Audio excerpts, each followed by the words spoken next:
What is up, YouTube? This is Twinkie the Trapinch, and today we're going over Excadrill, an extremely powerful Pokemon that was released last generation.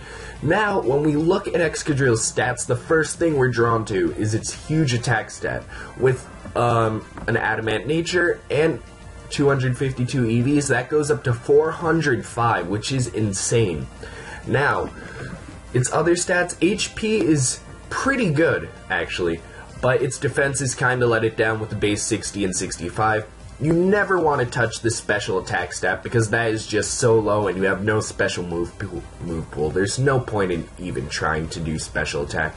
And its speed, while it is primarily used as a sweeper, that is not the best speed stat. However, there are ways to boost it through Excadrill's abilities and items. First ability, which was the primary ability used last generation because there was infinite weather, and for those of you who don't know, this generation weather got nerfed and only lasts 5 to 8 turns. Now, Sand Rush basically doubles your speed under Sandstorm, and that allows you to get up to 602 speed with max investment in a Jolly nature, which is insane. Sand Force boosts rock, ground, and steel attacks 1.3 times in sandstorms and makes you immune to it, but you're already ground and steel type, so you're already immune to sandstorm damage. And Mold Breaker has become a lot more popular this generation since weather has been nerfed. This ignores any ability that could modify effectiveness, so basically if a Pokemon has Levitate, you are able to hit it with Earthquake. That's basically what that means. And you can hit Pokemon that have like shell armor with crits because their ability prevents crits happening to them. Also, Excadrill has a funny shiny. I'm not sure if it's awesome or hideous. It's just one of those things. Now, this is the primary set you're going to be seeing this generation since weather has in fact been nerfed. What you're going to want to run on this is Earthquake, Iron Head, Rapid Spin, and Rock Slide. Earthquake is your primary stab move, Iron Head is your secondary stab move and allows you to hit fairy types for super effective damage. Rapid Spin allows you to provide some support and get rid of Stealth Rocks, and Rock Slide allows you to hit flying types that resist Earthquake. The EVs you're going to want to run on this are a standard sweeping set. You're going to want to run 4 into HP, 252 into attack, and 252 into speed. Now, let's look at some math. 302 speed. Where is that? Times 1.5 is 453 speed.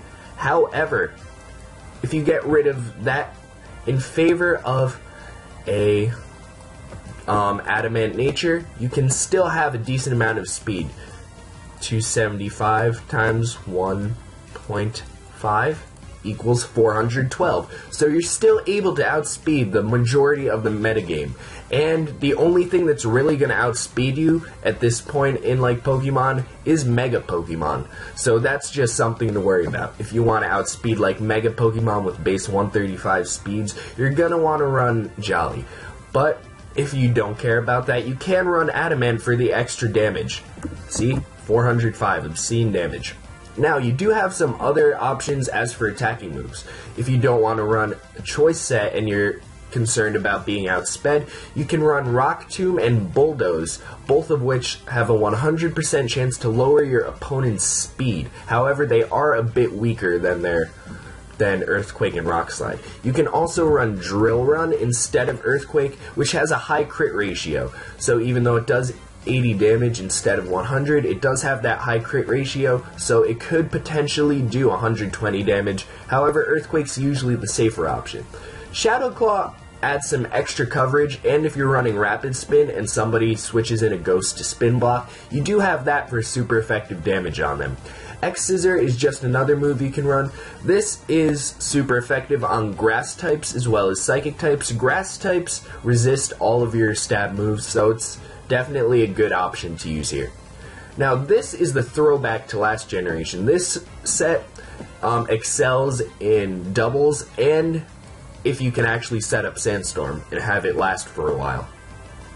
On this set, you're going to want to run Earthquake, Iron Head, Rock Slide, and the last slot is up to you. You can run Rapid Spin, you can run Shadow Claw, and you can run X Scissor. It's really up to you, but either Rapid Spin or Shadow Claw just for the extra coverage.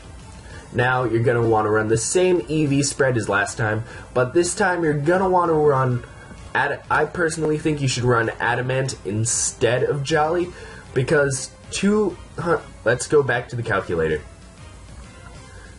275 times 2 equals 550 speed.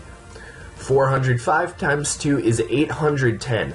Now, if we get rid of that Adamant nature and give it a Jolly nature instead, you are going to have 302 times 2 speed, which is 604, which is insane. Either way, both of those are able to outspeed Deoxys Speed, which is the fastest unboosted Pokemon, so you definitely could. I think it's definitely better to just put all of the max investment into attack, just to do the max amount of damage. Now, the next set we have is a Swords Dance set. Now with this, you're basically going to set up Swords Dance. You're going to use Earthquake, Rock Slide, Iron Head. Swords Dance is going to double your attack, so 369 times 2 is 738, and your speed, since you could be in Sand Rush, will be at 604. Yes, 604, which is awesome. I didn't put an item because you do have a couple options. I would personally run Focus Sash on this, so you're guaranteed to get the Swords Dance set up.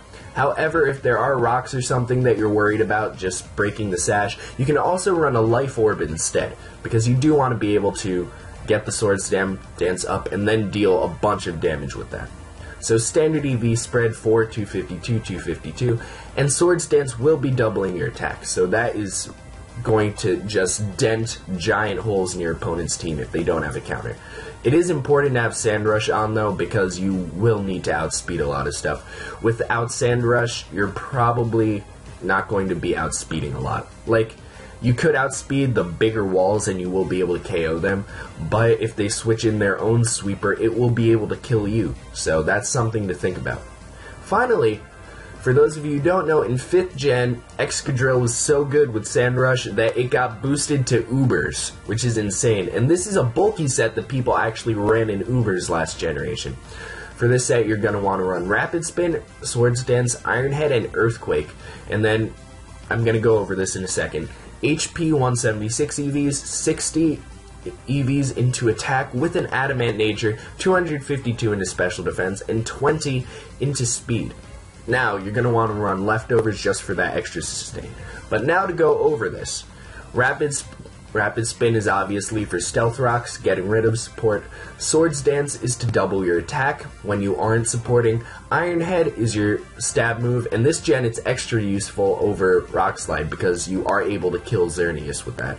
And Earthquake is your other stab move, which can hit Dialga for super effective damage. Now, 20 speed EVs allows you to outspeed unboosted base 90 Pokemon, which is a lot of the Ubers metagame actually. You would think a lot of them are faster, but they're not.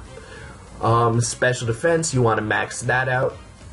176 HP. That is good because Stealth Rocks, or no, subs will only do, I don't know what I'm talking about. But anyway, oh no, Seismic Toss or Nightshade will only be able to do so much damage to you. You'll be able to survive 4 of those. And finally, you can run an Assault Vest set, which would basically be the same as this set, but you just slap an Assault Vest on. And it has gotten some popularity this gen, but it's not really that popular, partially because 166 times 1.5 is not that much. It's only like 240 defense, so it's not, my opinion, it's not really worth it. If you want to run it, go right ahead. But personally, I don't think it's worth it because there is no form of sustain with this. Assault Vest users, you want to be able to sustain themselves because they're a wall, technically. So, Excadrill has no form of healing itself, so there's not really a point in running it, I don't think. Unless you want to run Wish on another Pokemon and pass it into it. But I hope you guys found this useful, and I hope you enjoyed this video. If you did, please leave a like, subscribe, and comment, and follow me on social media using the links down in the description, and I hope you all have a wonderful day.